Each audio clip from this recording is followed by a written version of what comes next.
Hi viewers, welcome to our channel. ప్రస్తుతం మనతో పాటు సీనియర్ జర్నలిస్ట్ దాము బాలస్ అన్నారు, వారితో మాట్లాడదాం. నమస్కారం సార్. కొడాలి నాని చంద్రబాబు నాయుడు గారి బూట్లు తుడుస్తున్నట్టుగా కొన్ని ఫ్లెక్సీలు ఏర్పాటు చేశారు సార్. మరి ఇది టీడీపీ వాళ్ళు ఏర్పాటు చేశారా, వైసీపీ వాళ్ళు ఏర్పాటు చేశారా తెలియదు, కానీ కొడాలి నాని కూడా ఒక సిగ్నల్ అందజేస్తున్నట్టుగా, అంటే తన క్షమాపణ చంద్రబాబు నాయుడు గారు కోరుతున్నట్టుగా కొన్ని సిగ్నల్స్ పంపాలని చెప్పేసి ప్రయత్నం జరుగుతుందని అంటున్నారు. నిజంగా కొడాలి నాని మరి అటువంటి స్థితికి వచ్చాడంటారా? మీరు ఏం చెప్తారు సార్ దీని గురించి? అంటే రాజకీయాల్లో ఏది అసాధ్యం కాదు, ఏమైనా జరగచ్చు.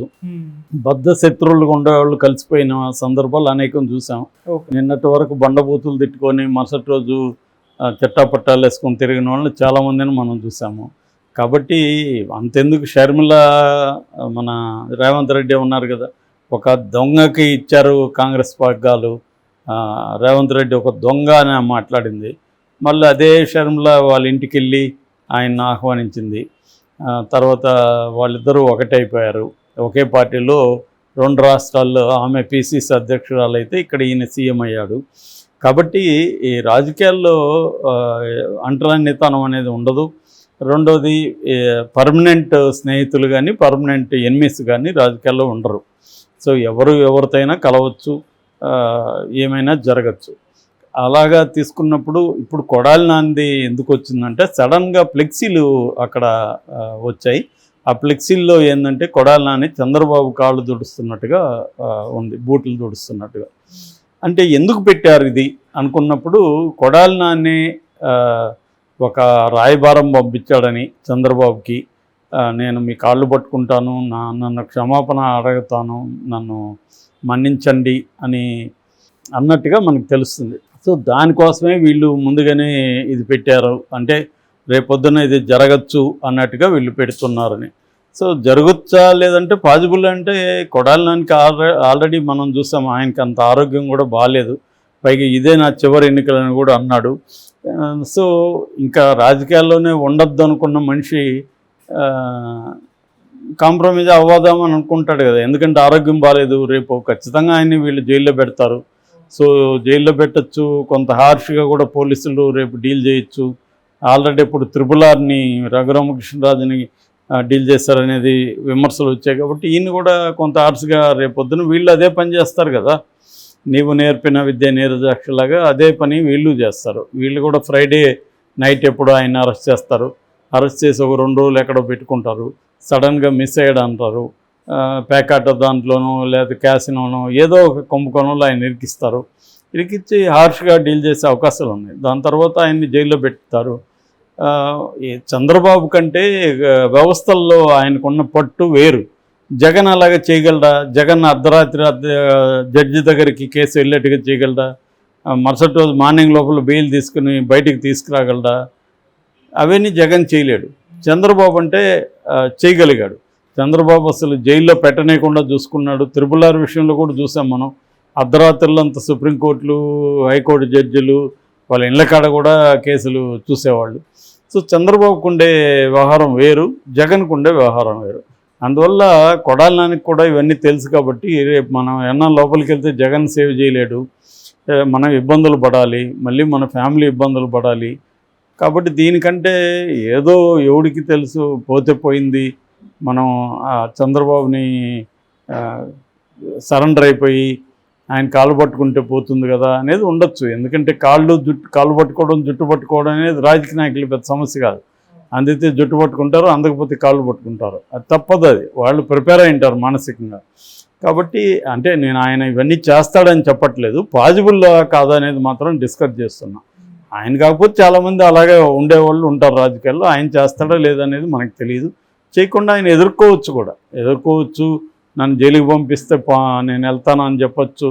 బట్ అది ఎదుర్కొనే దానికి చాలా శక్తి సామర్థ్యాలు కావాలి, వ్యవహారం డబ్బులు ఉండాలి, ఖర్చు పెట్టాలి, అన్నీ కావాలి. దానికి అంత ఈజీ కాదు. పవర్లో ఉన్నప్పుడు ఇష్టం వచ్చినట్టు మాట్లాడచ్చు. అందుకని ఎప్పుడైనా కూడా పవర్లో మనం ఉన్నాం కాబట్టి ఎదుటి వాళ్ళని ఇష్టం వచ్చినట్టు మాట్లాడకూడదు అనేది నేర్చుకోవాలి. ఇట్లాంటి వాళ్ళు ఎగ్జాంపుల్ చూసి.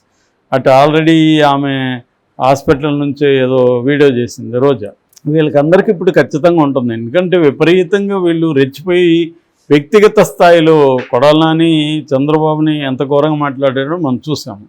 సో వాడు వీడని హీనంగా మాట్లాడడం, ఈవెన్ అసెంబ్లీలో కూడా అటాక్ చేయడం, దీనంతా కూడా జగన్ ఎంకరేజ్ చేశాడు. అట్లాగే యువతలు కూడా అయ్యన్న పాత్రులు లాంటి వాళ్ళు, తన ఊరు పటాభి లాంటి వాళ్ళు, ఇక్కడ కూడా సాక్షాత్తు లోకేష్, పవన్ కళ్యాణ్, చంద్రబాబులు కూడా అట్లాగే అభ్యుజ్యంగానే మాట్లాడారు సైకో అని. కాబట్టి ఇప్పుడు కొడాలి నాని కర్తవ్యం రెండే ఉన్నాయి ఆయన ముందు. ఒకటి ఎదిరించి నిలబడడం, జైలుకు పోవడం, జైల్లో ఉండడం, ఏం బాధలు పెడితే దానికి రెడీగా ఉండడం, అది ఒకటి. రెండవది కాంప్రమైజ్ అయిపోయి సరెండర్ కాంప్రమైజ్ అంటే కూడా ఏం లేదు, సరెండర్ అవ్వాలి, ఎవరినో పట్టుకోవాలి, క్షమించమని కాళ్ళు పట్టుకోవాలి. అప్పుడు చేస్తే కూడా క్షమిస్తారో తెలియదు. దానికి ఏదైనా ఆఫర్ చేయగలగాలి. అంటే అక్కడున్న తన మనుషులందరినీ దీంట్లోకి తీసుకొస్తానని. ఇప్పుడు దానికి కూడా ఒప్పుకుంటారో లేదు తెలియదు మనకి, అంత ఈజీ కాదు. ఇక్కడ చూస్తున్నాం మల్లారెడ్డి ఎంతెంతో కాంప్రమైజ్ అవ్వడానికి ట్రై చేస్తున్నాడు రేవంత్ రెడ్డి ఒప్పుకోవట్లేదు. కాబట్టి అదొక మార్గం. రెండో మార్గం బీజేపీలోకి వెళ్ళడం. బీజేపీలోకి వెళ్ళినా మరి చంద్రబాబు ఒప్పుకుంటాడా బీజేపీలోకి వెళ్ళడం అనేది కూడా ఇబ్బంది. అందుకే రోజా నేను బీజేపీలోకి వెళ్ళి తమిళనాడుకి వెళ్తానంటుంది. ఆమె కొంత పాజిబుల్ ఉంది అక్కడ, ఎందుకంటే ఆమెది తమిళ్ బార్డరు, వాళ్ళ హస్బెండ్ తమిళోడు, చెంగల్పట్టు డిస్టిక్. కాబట్టి ఆమెకి ఛాన్స్ ఉంది. తమిళ్లో కూడా ఈమె బాగానే జనాలకి తెలుసు కాబట్టి అదే బార్డర్లో ఆ చెంగల్పట్టు ఏరియాలో ఈమె ఎమ్మెల్యేగా కంటెస్ట్ చేయొచ్చు. ఎందుకంటే బైలింగ్వల్ ఏరియా అది, తెలుగు పాపులేషన్ కూడా గణనీయంగా ఉంటుంది. సో ఆమెకు ఆ పాజిబిలిటీ ఉంది. కానీ కొడాలి నానికి ఆ పాజిబిలిటీ లేదు. ఒకటేమో విదేశాలకి ఎక్కడికి పారిపోయినా కూడా వీళ్ళు వదలమని ఆల్రెడీ చెప్తున్నారు. సో కాబట్టి అది కూడా పెద్ద అంత ఈజీ కాదు అది. దానికంటే వీళ్ళతో ఏమన్నా సరెండర్ అయితే బాగుంటుందా అనేది ఆలోచించే అవకాశం ఉంది. ఎవరన్నా చెబుతారు కూడా, ఒకప్పుడు నువ్వు ఇక్కడే కదా ఉన్నావు, 4 సార్లు ఎమ్మెల్యేగా ఆయన ఇప్పటివరకు గెలిస్తే 2 సార్లు అటువైపే ఉన్నాడు. సో మళ్ళీ అటువైపు వెళ్తాను నేను, నాకేమీ అన్కండిషనల్గా మీకు సరెండర్ అవుతాను, నా మనుషులంతా కూడా నా ఇదంతా కూడా మీకే అందిస్తానని చెప్పచ్చు రేపొద్దున. ఎందుకంటే అది ఇప్పటికిప్పుడు ఇమ్మీడియట్గా చేయకపోయినా మెత్తబడే అవకాశం ఉంది. ఎందుకంటే పవర్లో ఉన్నప్పుడు ఇష్టం వచ్చినట్టు మాట్లాడాను, జగన్ కోసం మాట్లాడాల్సి వచ్చింది, జగన్ నన్ను మాట్లాడమన్నాడు అని చెప్పచ్చు ఇలాగ. కాకపోతే చెప్పినా కూడా కాంప్రమైజ్ అవుతారని డౌట్. అందుకని చంద్రబాబు అయితే కొద్దిగా ఇట్లాంటి వాడికి కరిగే అవకాశం ఉంది. లోకేష్ చెప్పుకున్నట్టుగా నేను మూర్ఖుణ్ణి, నేను వీళ్ళందరి మీద ప్రతీకారం తీర్చుకుంటా అన్నాడు. సో ఖచ్చితంగా తీర్చుకుంటారు, లీగల్గానే తీర్చుకునే అవకాశం ఉంది. ఎందుకంటే ఇప్పుడు వాళ్ళు అదే పనిలో ఉన్నారు, ప్రతీకారం రివెంజ్ మోడ్లోనే ఉన్నారు. సో అందువల్ల వల్లభనేని వంశీ కానీ, కొడాలి నాని కానీ, రోజా కానీ, అంబటి రాంబాబు కానీ, తర్వాత అనిల్ యాదవ్ కానీ, ఇలాంటి వాళ్ళకి ఖచ్చితంగా ఇబ్బందులే ఉంటాయి. దాంతోపాటు రేపు పొద్దున్న జగనే జైలుకి వెళ్ళాడు అనుకో, వీళ్ళని ఎవరు ఫాలోఅప్ చేయాలి, ఎవరు చూడాలి పార్టీ తరఫున?